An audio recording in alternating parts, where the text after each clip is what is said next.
Hello everyone, welcome to my YouTube channel. So in this video we're going to be starting a revision exercise series where we would have to take a series of problems related to the concepts that we have considered in our previous videos, and we are beginning this series uh, considering exercises from applications of differential calculus. All right, so we have a number of questions. In this series, we'll be taking for each tutorial, we'll be looking at say 10, 15, 20 questions. So, but for today, we have about 10 questions thereabout. So let's begin. Example of the problem one here says that we have a body moves along a straight line so that its distance in meters, that's represented with s, is okay. So the the distance is represented with s, and then is given as this, and we are asked to find where t is the time. We are asked to find the acceleration. So what are we going to do? Acceleration at t equal to 2. So to get your acceleration, you need the velocity. So, and we recall that our velocity is the derivative of s with respect to time. And so if we differentiate this function with respect to time, we are going to have 3t squared minus 4t then plus 3. Okay, and at this point, we'll now look for the acceleration function, which is going to be equal to a given as a derivative of v with respect to t. And so if we differentiate this now, we are going to have 6t minus 4. The derivative of 3t squared is 6t, and that of minus 4t is 4. And derivative of 3 is 0. And so this is our acceleration function. So at this point, to get the value of our acceleration at t equal to 2, what do? We simply now substitute our t as what? 2, and that is going to give us 6 times 2 minus 4, which is equal to our 8.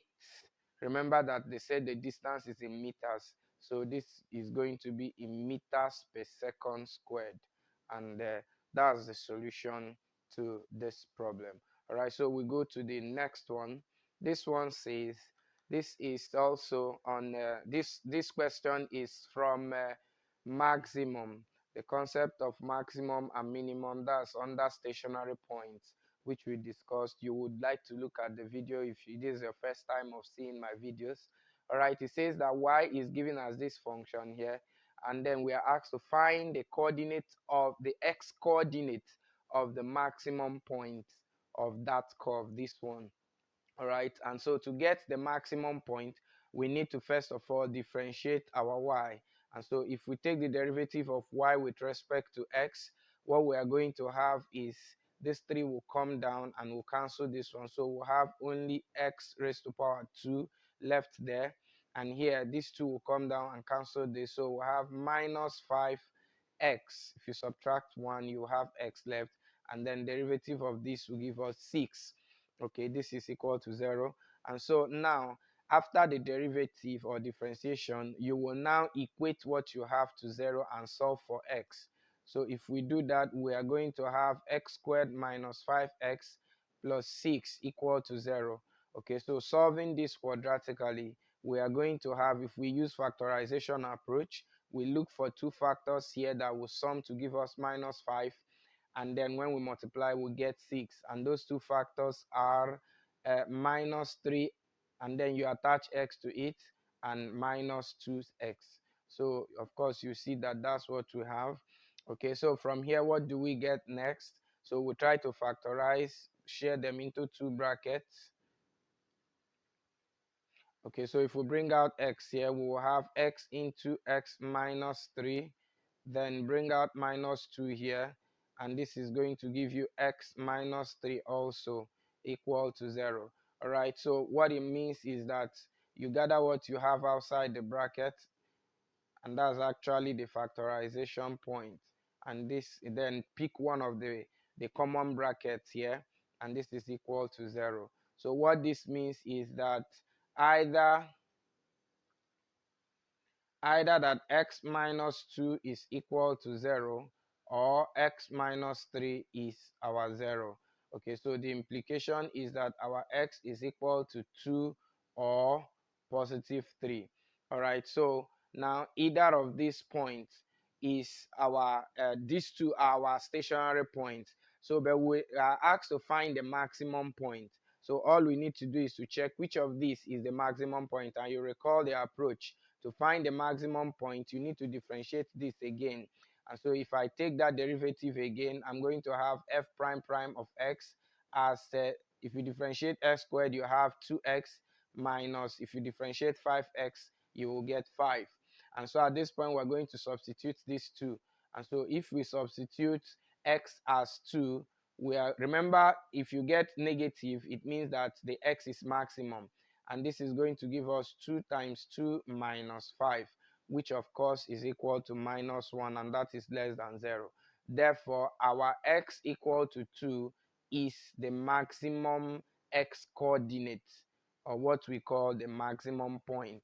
Of course, together with the y coordinate will give you the coordinate of the point where you have your maximum. All right, and so that's for example 2 or the problem 2. Okay, so we go over to problem 3. So for the problem 3, we are asked that we find the equation of a tangent to the curve. Of course, during that discussion under applications of differential equation, we also discussed tangents and normals of equations of curves. Okay, so and one of the things we talked about is how to find the slope of a tangent, and we said that for you to, and also the equation of a tangent, we said that the equation of a tangent is given as y minus y1 to be equal to the slope of the tangent, which we represented as mt, into the bracket of x minus x1, where your x1 is this s coordinate of the point where the tangent is formed, and y1 is the y coordinate. All right, so the duty we have here now is to get the value of the slope of the tangent and then make substitutions, and we'll get our equation. All right, so how do we get the slope? We take the derivative of this and find the value of that derivative at that point given. All right, so here we have the derivative. Remember I said that another way to write derivative is y prime. So derivative of y is equal to 4x. You differentiate this, you have minus 5. All right, so at this point now, we want to find the value of this derivative at point 2, 3. Okay, so what that means is that anywhere we see x, we put 2. Anywhere we see y, we put 3. Of course, there's no y here, so we just have 4 times 2 minus 5. And that is going to give us 3. So this is our mt. That's the slope of the tangent. And so if we bring that now into this equation, what it means is that we're going to have y minus y1 is 3. That's this. Then is equal to our mt is 3 now, into the bracket of x minus x1, and our x1 here is 2. Okay, and so this is going to give us y minus 3 equal to 3x minus 6. If you take everything to the other side, you have y minus 3x. This minus 6 coming here becomes 6 plus 6, and that is going to give us 3 here. Everything is equal to 0. Or you can as well leave the constant on the right hand side, but either ways your answer will also be correct. Okay, so and then to example 4 or problem 4 of our revision exercise, this one says it's also on tangent of curves. It says that we are given that the tangent to the curve y equal to this at the point. Okay, remember every tangent is formed at a point. So for instance, you have a graph and this is a curve. So assuming that there is a point here, and then you have a tangent at that point, which is a straight line that touches the curve at a point. Okay, so we're assuming that this is our point p comma x, sorry, px comma y.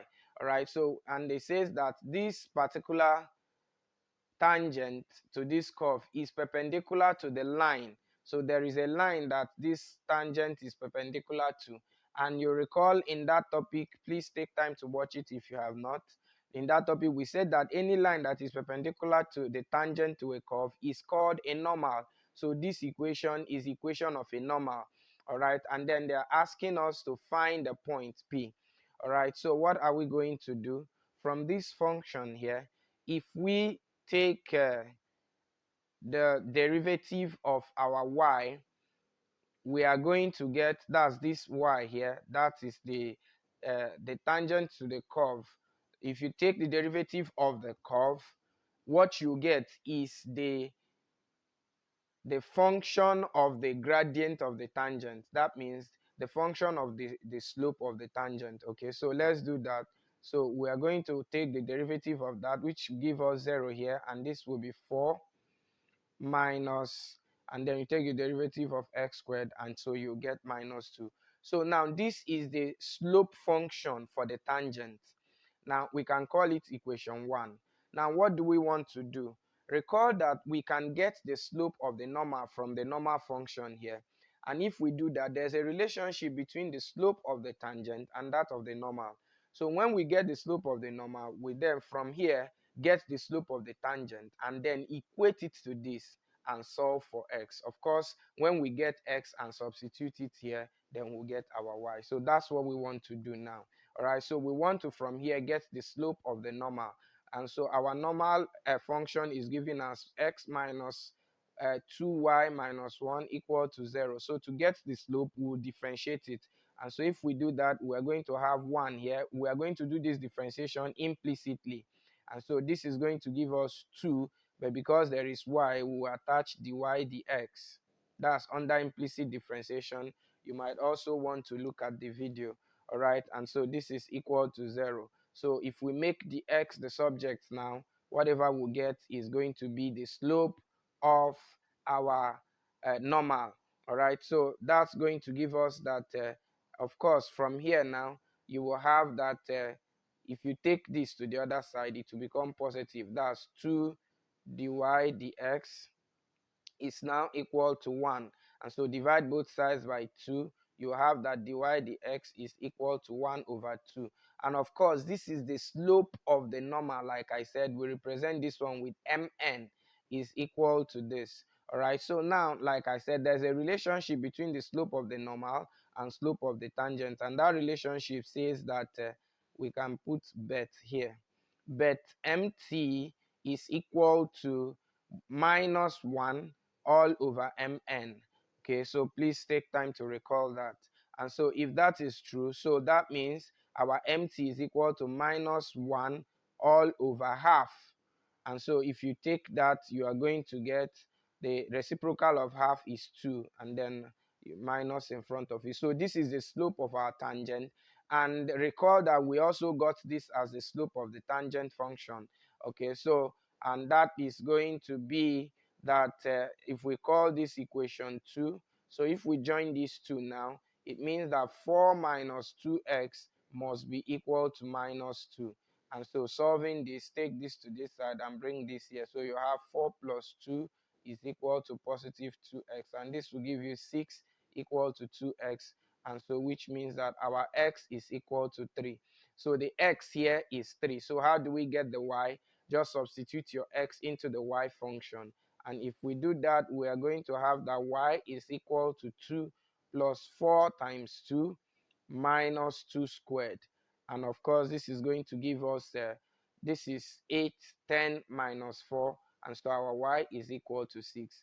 In that case, our p is actually equal to the point 3, 6. Sorry, our x is 3, not 2. Sorry. So that means this place is supposed to be 3. Sorry about that. So this is supposed to be 4 times 3 minus 3 squared. So this is 12 plus 2, 14 minus 9 is not 5. So when you minus 9, 14 minus 9 is 5. So that means that our P is not 3,6. Our P is 3,5. And that's the solution for this problem. All right, so we go to the next one. Now recall that the essence of this revision exercise is to help you go through all that we've done in that in the space of the topics we covered under this concept, so that it will be easy for you to run through a check of your understanding of the topics discussed. Now, please, it's also important that before you watch my own solution to each of these problems, that you will pause the video and solve it yourself, and then be sure that you are going to get the same thing I have. So that's a proof of you following what we are doing. Of course, in maths, you become good by solving problems, or you become better, sorry, by solving problems. So this one says, find the equation of the tangent to the curve, this, at this point. Okay, this also under equation of tangent. And to find equation of tangent, our f of x is given as this. Okay, sorry, this is a combination of x and y, so it's an implicit function. So we just go ahead, we differentiate to find our dy dx, and if we do that, we are going to have 3x squared. We differentiate this, we will have 2, then we attach dy dx to it, then minus, you differentiate this, you have 8, and this will give you 0, and this, everything is equal to 0. So our interest now is to make dy dx the subject, and then from there we will get the slope of the tangent at this point. Okay, so to do this, we are going to have, just take the whole of this to the other side. Okay, and when we do that, we are going to have 3x squared minus 8 is equal to 2 dy dx. Okay, so what happens here? To get our dy dx, we divide both sides by 2. And when we divide everything by 2, these 2 will go. So you divide here by 2, you have 3 over 2x squared. Then minus, you divide 8 by 2, you will have 4. Okay, so what happens now is that from here now, we can get the slope of the tangent, which is empty, and the slope of the tangent is the value of your dy dx at this point. Okay, so at point minus 1 comma 7. And so if we do that by just substituting, you put your x as minus 1 here, and so you are going to have that 3 over 2 minus 1 squared, of course, is 1, and then minus 4. So this is going to give us the same 3 over 2 minus 4. So let's take LCM. If we do that, we are going to have, this is 3 minus, this is 2, 8. And so that's going to give us minus 5 all over 2. Okay, so having gotten the slope of the tangent, we now bring it into the formula. Recall the formula: y minus y1 is equal to the slope of the tangent times x minus x1.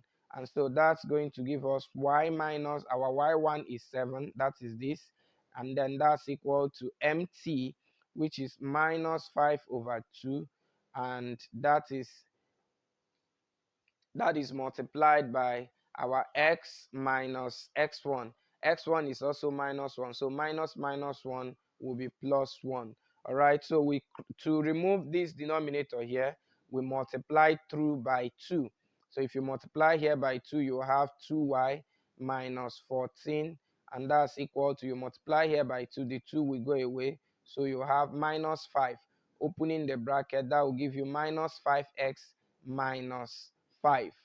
Okay, so now we bring everything to this side, and so that will give us minus 2y, this one coming here will become plus 5x, and this one coming here will become positive. Minus 14 plus 5 will give us minus 9, and everything is equal to 0. This is the equation we are looking for. And recall, like I always say, you can leave this minus 9 to the other side of the equation.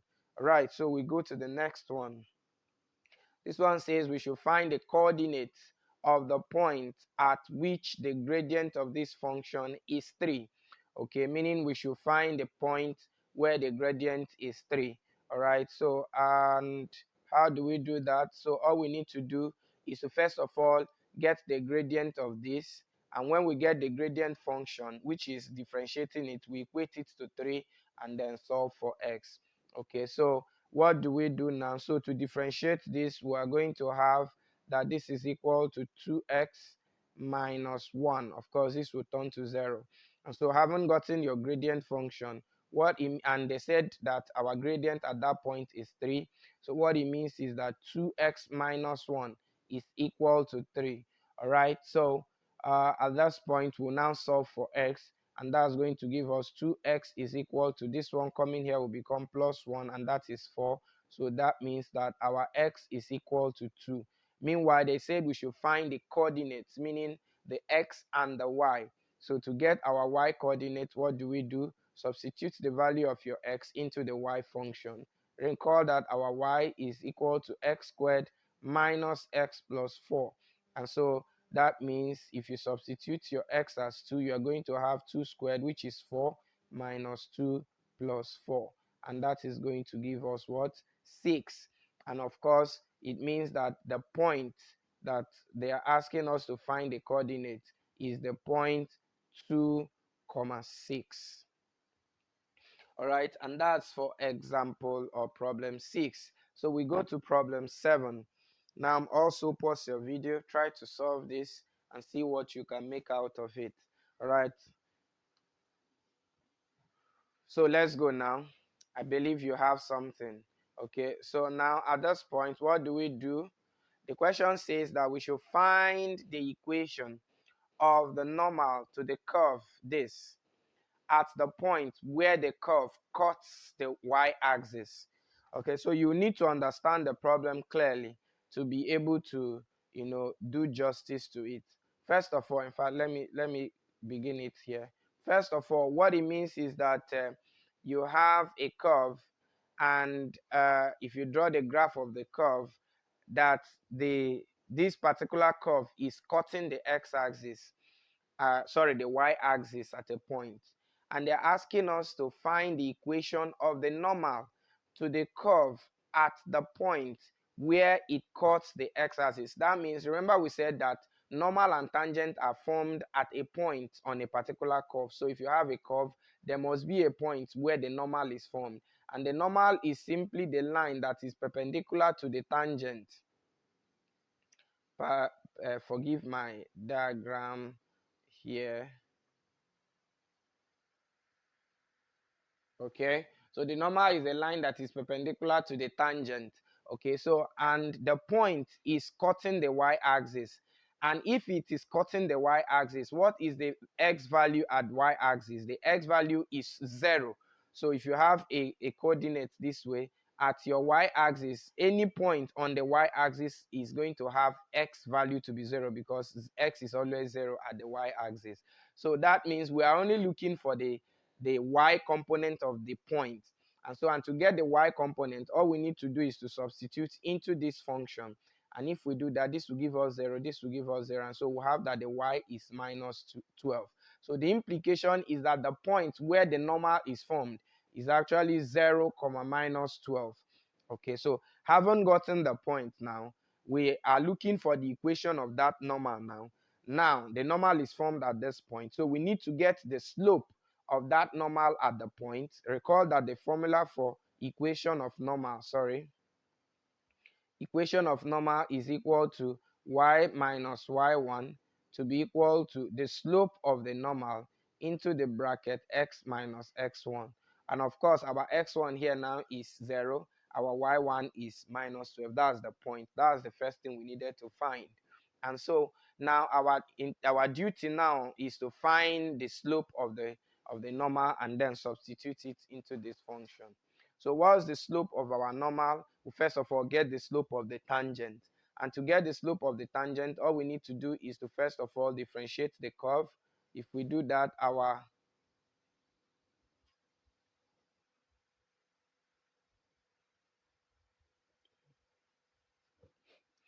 if we do that, this is going to give us 2x minus 4. Okay, so that's the derivative of that. And so we need to evaluate it at the point, because of course the tangent will also be formed at that point. Okay, so the implication is that our mt, which is the tangent of this, the slope of the tangent, is going to be, you are substituting your x as 0, so this will give us 0, and so you have minus 4. So if the slope of the tangent is minus 4, so what it means is that, recall that formula, the slope of the normal will be minus 1 all over the slope of the tangent, and that is going to give us minus 1 all over minus 4. So minus will take away minus. The slope of our normal is 1 all over 4. All right, so bring everything into that equation. We are going to have that our equation is y minus y1, and our y1 is minus 12, to be equal to slope of the normal, which is 1 all over 4, and that is bracket x minus x1, which is what? 0.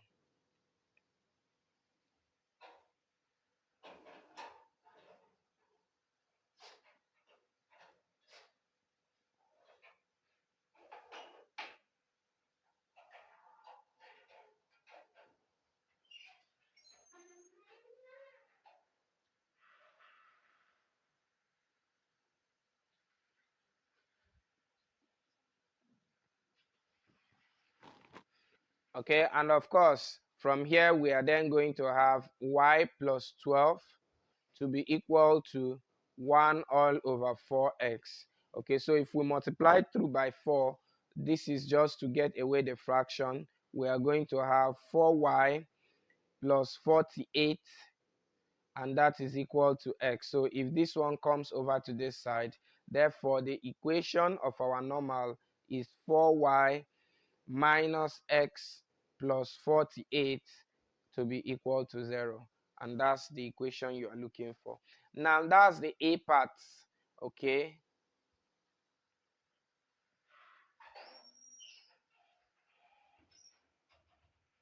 So that's the A part. So to be able to handle the B part of our problem, what do? Our B part says that at what point does the normal meet the x-axis? Remember, this is now the function of the normal. The normal will meet the function, will meet the x-axis at the point where your y is 0. Recall that if you come over here, I said that wherever a curve meets the y-axis, x will be 0 at that point. And wherever a curve meets the x-axis, your y will be 0, because at this under this axis on this line, our y is actually 0. And so the normal is going to meet the x-axis where y is 0. So at y equal to 0, what is our and so it says what point is going to be that. So all we need to do, we already have y0, so we need to get the x, and to get the x, just substitute into the function. And so we are going to have y 4 times 0 minus x plus 48 is equal to 0. So if we solve for x here, the whole of this is 0. So minus x coming over here will become plus x. So our x is simply equal to 48. Therefore, the point where the normal line is going to cut the x-axis is going to be the point 48, 0. Of course, you know that on a Cartesian plane, every point is made up of two coordinates, the x and the y. All right, and so that's the solution to this problem. So we go to the next one. This one now is on velocity, which is under what we call rate of change. You can also take time to look at the video. So it says the velocity is represented with v of a particle moving at any time t is given by this. So this is the function of the velocity, and they're asking us to find the values of t. Once it says values, it means that you're going to have a quadratic equation to solve. And so it says the values of t at which the acceleration of the particle is 0. So very simple. Recall that what you're going to do here is, first of all, get your acceleration function. And then since they said the acceleration there is going to be 0, equate that function to 0 and then solve for your t. And we recall that our acceleration is simply the derivative of v with respect to t. And so if you do that, you differentiate this, you are going to have, so at the point where our acceleration is 0, what it simply means is that 6t minus t squared is equal to 0. If we solve now for our t, what we are going to have is simply bring out t here. You have 6 minus t to be equal to 0. Either that this part of the function, that's our t here, is 0, or that 6 minus t is equal to 0. So what we are going to have is that our t is actually equal to 6 or, sorry, 0 or 6.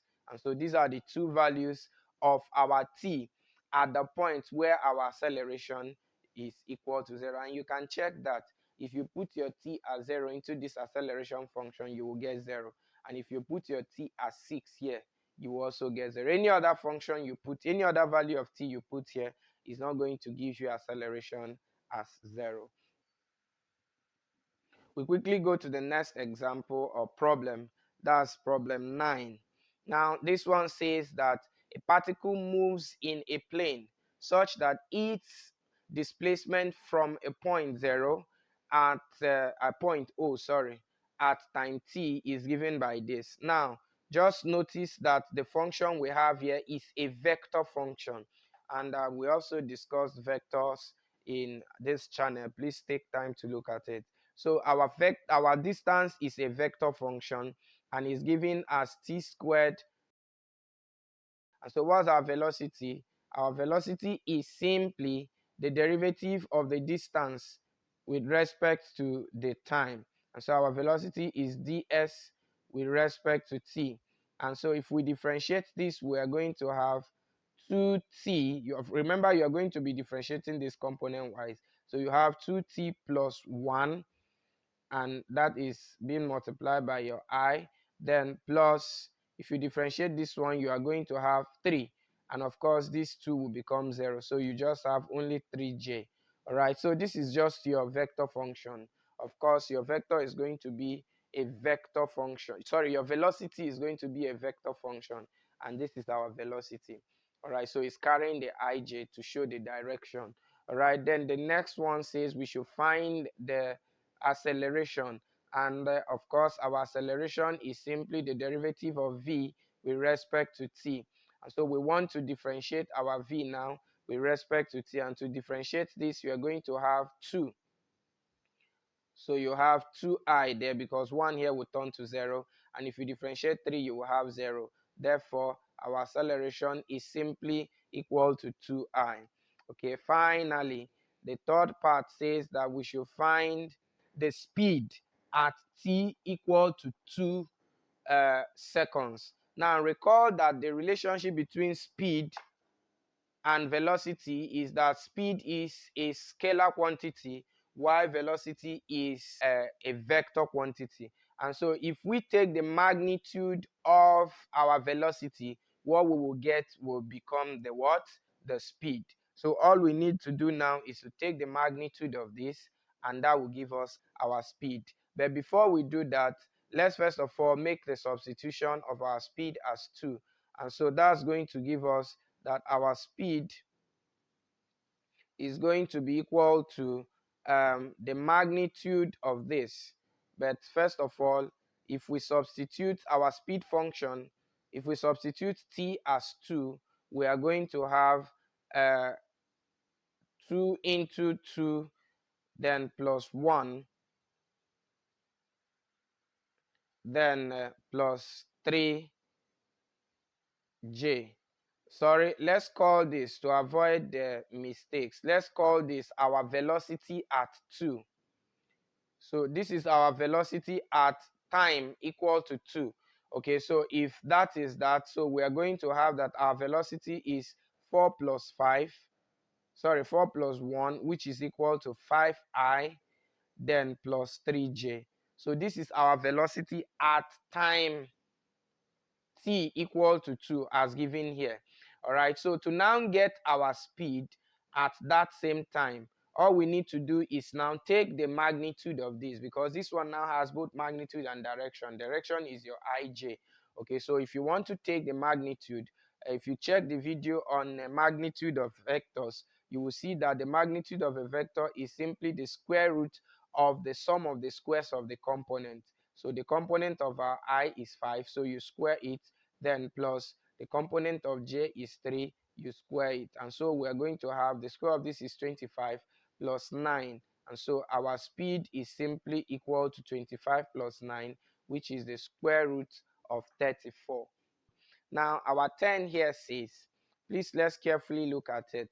It says that we should find, or sorry, we are given a rectangular field that is enclosed by a fence, and the length of the fence is 120 meters long. So the implication of this is that the fence is also going to be rectangular. So let's have a sketch.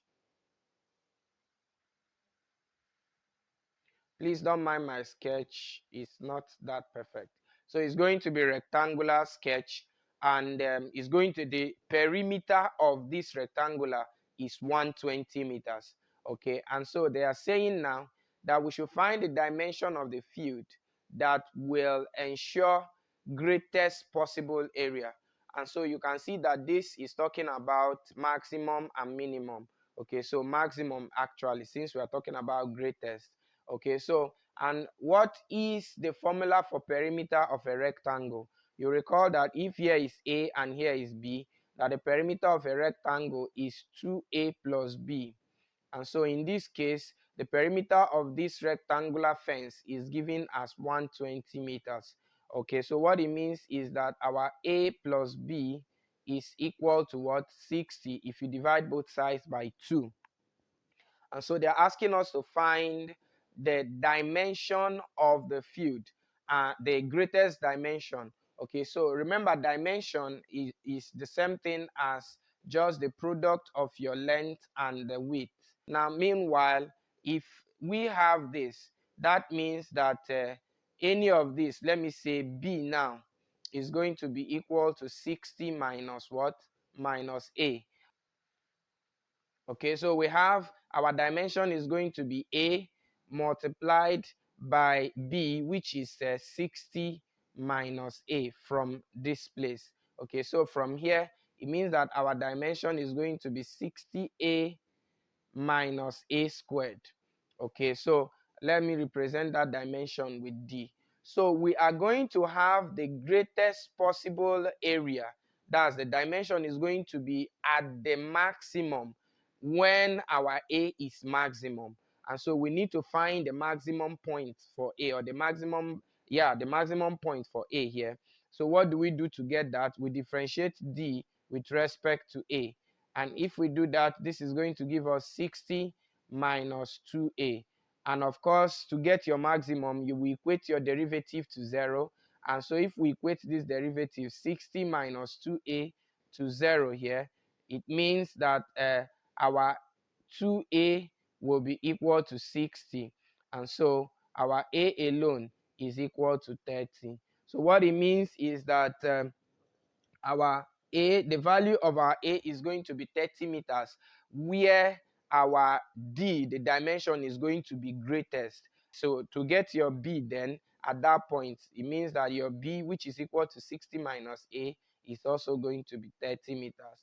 In that case, the greatest possible dimension is going to be 30 meters by 30 meters. That's 30 meters times 30 meters. That will give you the greatest possible dimension. And it's just related to one of the examples or problems we have solved in our previous video. And of course, this is the solution to that problem. Okay, so it says, from the corners of a square sheet of cardboard of size ACM, equal squares of XCM are cut away. Now this one is going to be important to sketch. Okay, so now we want to sketch at this point. They said you have a square cardboard. Means that, and they said that each side is A. So it means that here is A, here is A and A also, each side. And so they said that from that square, from equal squares of X, that means the side of the square they are talking about now is X, are cut out from the corners, all the corners of this particular square. So let's try to cut out squares from the corners. So we are going to have something like this. Remember that this is just a sketch. Okay, so we have cut out a square. So this is a square here. If I like, I can shade this place. All right, so and recall that here they told us that this point is x. Each of the side of the square, the squares you cut out here, is x. So what does that mean? This means that if I take away x from here and here, the remaining length I'm going to have here, recall that what you are going to have left is going to be something of this form.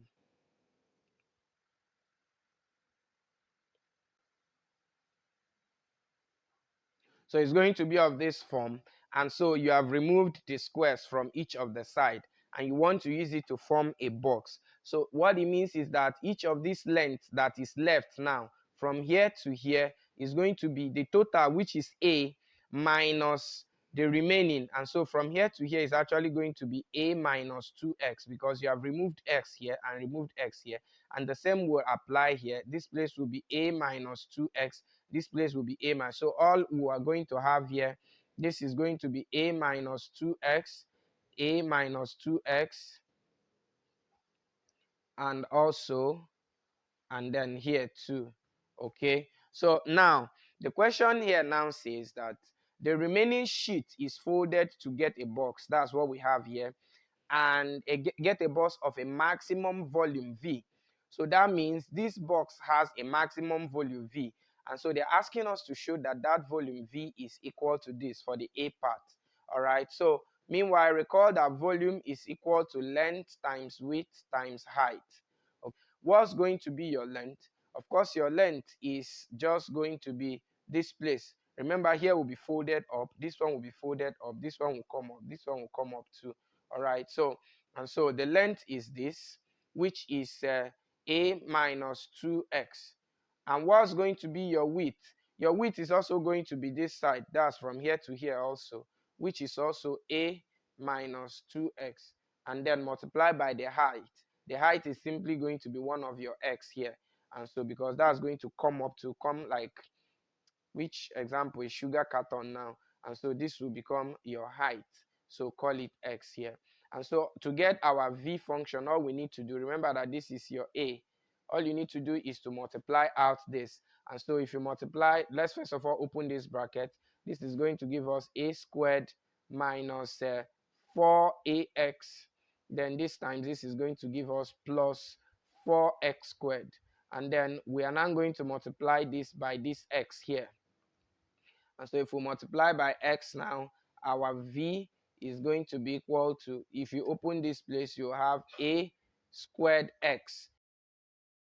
So if you rearrange it now to look like this, you are going to have 4x cubed. This one comes next, minus 4ax squared, and then plus a squared x. And so that's a proof that our volume is this. That answers the first question. And so the second part of our problem now says that we should also show that a is equal to 6x. What we are going to do to get this is to differentiate our volume function and then equate it to 0. So if we differentiate this with respect to x,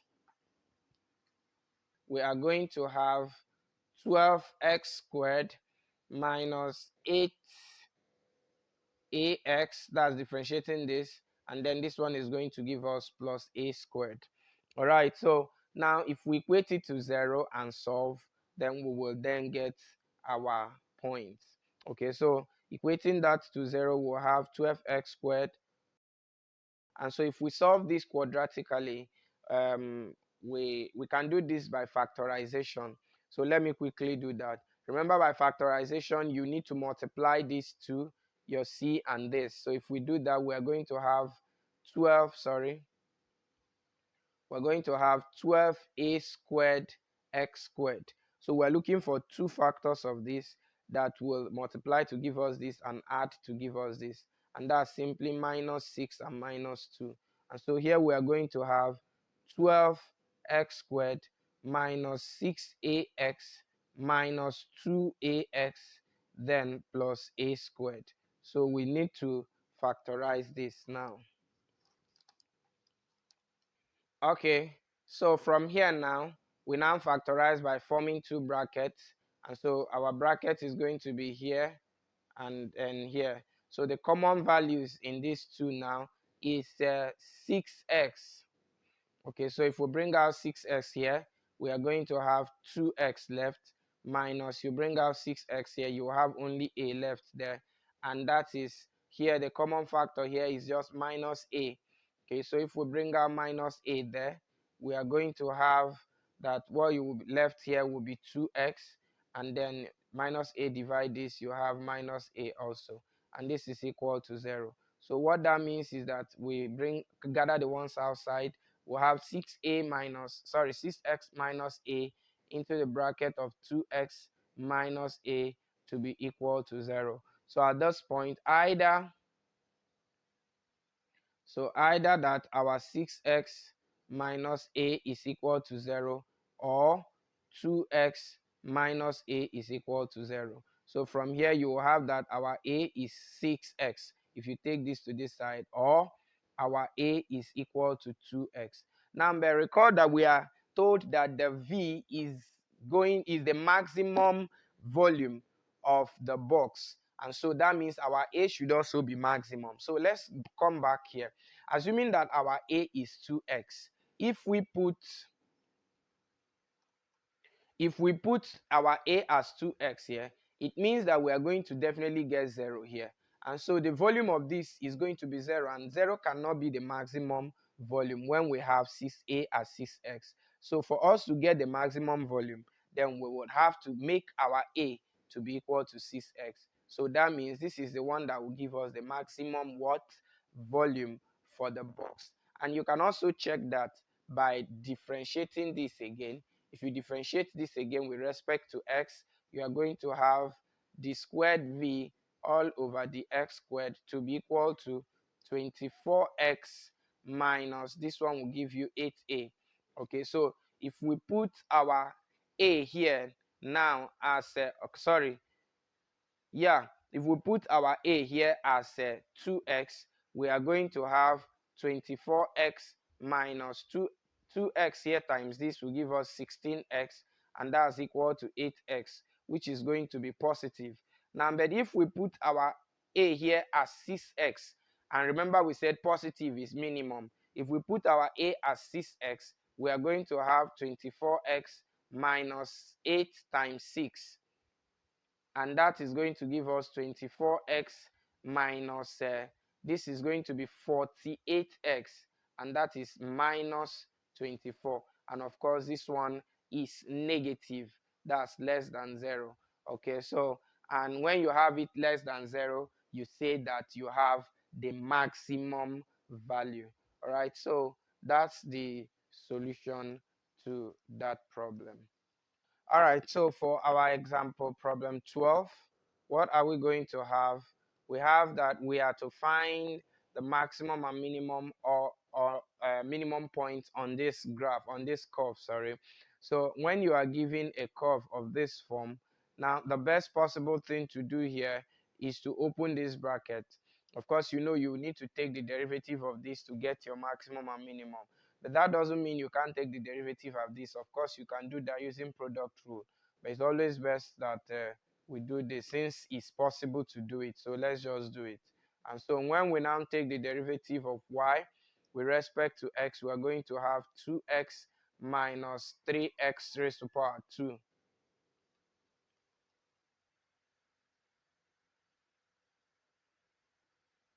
So this is raised to the power of 2. And so at this point, we need to now equate our our y derivative to 0 and then solve for x. Okay, so here we have this is equal to 0. So what do we do here? We bring out x. So we have 2 minus 3x is equal to 0. So at this point, what are we going to get?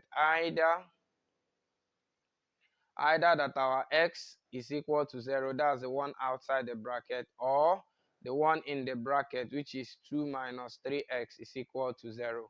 And so if this happens, it means that our x is equal to 0, or if you solve this, of course, take this to the other side, you are going to get our x to be what?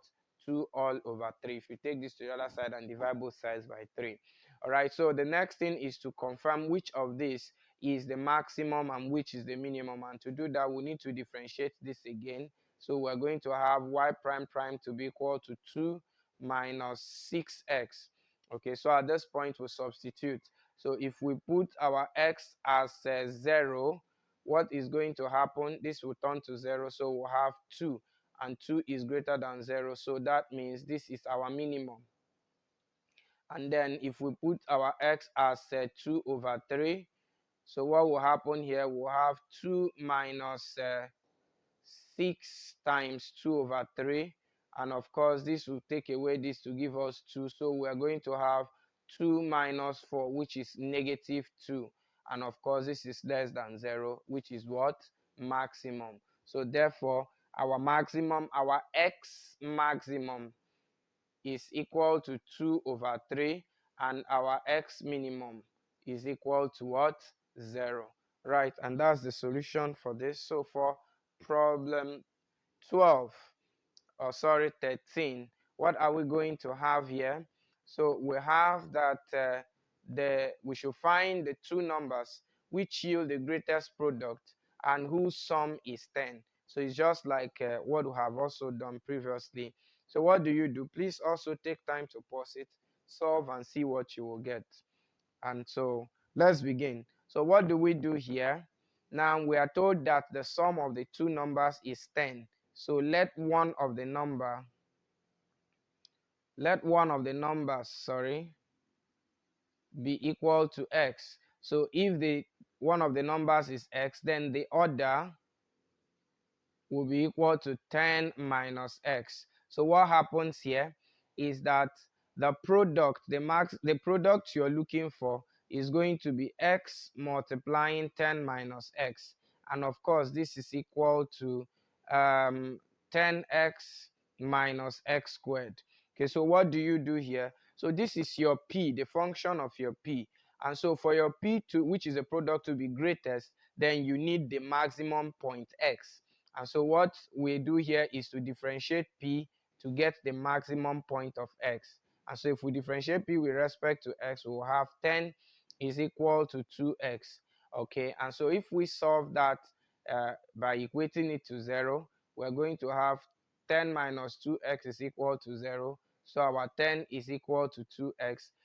Therefore, our x is equal to 5. So to confirm that this is the maximum point, if we differentiate this again, we are going to have that d squared p all over dx squared is equal to minus 2. And of course, you know minus 2 is the same as minus 2x raised to the power 0. So if you substitute this into this, you still get minus 2, and which is less than 0. Therefore, this is the maximum point. So, and so it says that we should find the two numbers. So since x is 5, and then the other number is 10 minus 5, that means if the other number is, let's say, z, so it means that the other number is 10 minus minus 5, which is also equal to 5. So the two numbers are actually 5 multiplying 5, and which will give you 25 as the highest, and the sum is also 10. All right, and so let's go to the last problem we're going to solve in this particular video. It says that we should find the cost, that we should find the number of units of the articles that will give that for which the cost of manufacturing will be least. So how many units will you be manufacturing and you will have the least cost? So what we are going to do now is to differentiate the cost function with respect to the units, which is x.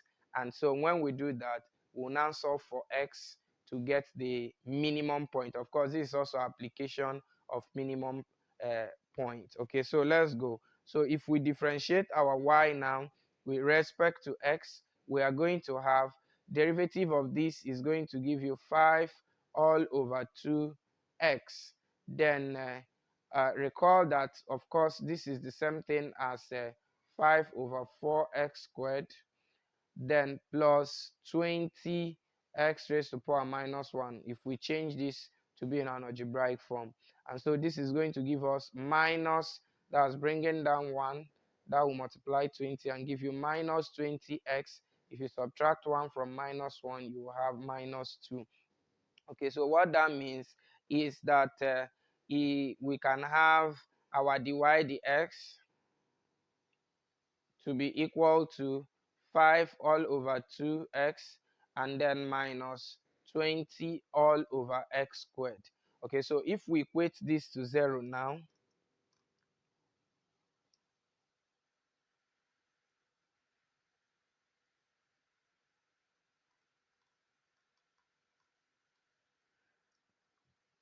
okay, so if we equate that derivative to 0 to solve for x, that's going to give us this over 2 minus 20 all over x squared equal to 0. So what can we do here? We can multiply through by 2 to remove this denominator. If we do that, we are going to have 5x minus, if you multiply here by 2, you get 40 over x squared is equal to, multiply this by 2, you get 0. And then to also remove the denominator x squared, we multiply through again by x squared. And so if you multiply this by x squared, you will get 5x cubed minus, if you multiply here by x squared, you will get 40. And you multiply this by x squared, you get 6. All I am doing is to make our equation solvable. So as an easier to solve by getting a straight polynomial. And so at this point, I can divide through by 5. And if we divide through by 5, we will have here, this is over 5 over 5, and so this will take away this, and so this is going to give us x cubed uh, minus 8. Of course, 40 over 5 is 8, is equal to 0.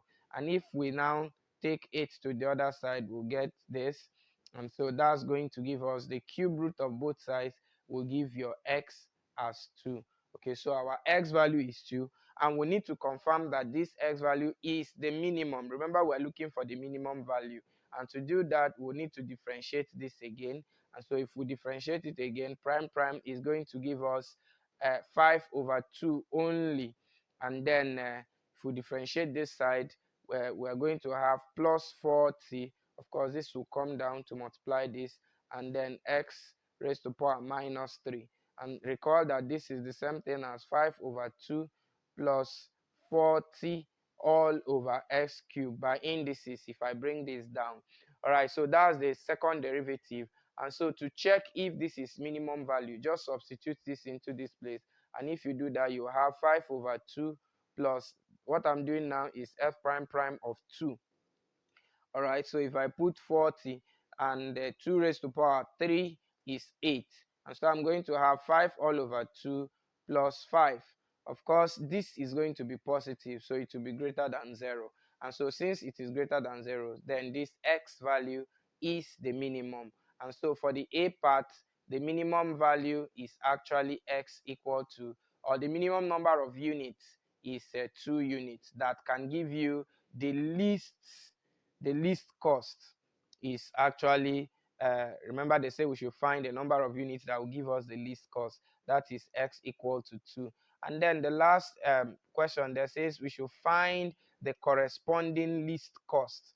And so to get the corresponding least cost, all you need to do is to substitute the least x, or the least number of units, into the function.